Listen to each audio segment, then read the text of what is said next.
અમદાવાદના ફતેવાડી વિસ્તારમાં મસ્તાન મસ્જિદ પાસે આવેલા મેટ્રો મેન્શન ફ્લેટના પાર્કિંગમાં મોડી રાત્રે આગ લાગી હતી. આગ લાગતાની સાથે ફ્લેટના રહીશો જાગી ગયા હતા અને બૂમાબૂમ સાથે ચીચિયારીઓ ઉઠી હતી. આગમાં 29 જેટલા ટુ વ્હીલર અને 3 રિક્ષા બળીને ખાખ થઈ ગઈ હતી. આગથી બચવા લોકો ધાબે ચડી ગયા હતા અને ફાયર બ્રિગેડની ટીમને જાણ કરવામાં આવતા 9 જેટલી ફાયર બ્રિગેડની ટીમ ઘટના સ્થળે પહોંચી હતી.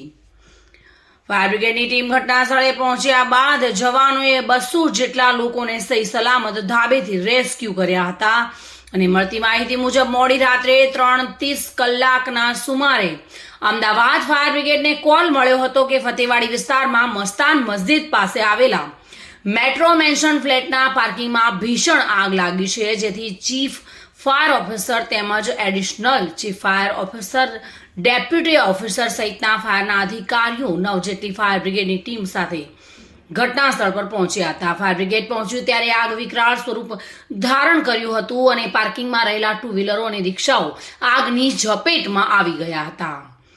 ફાયર બ્રિગેડની ટીમે પાણીનો મારો ચલાવી આગને કાબૂમાં લેવાની શરૂઆત કરી હતી. આગ લાગવાના કારણે સ્થાનિક રહીશોમાં ભારે ગભરાટનો માહોલ જોવા મળ્યો હતો.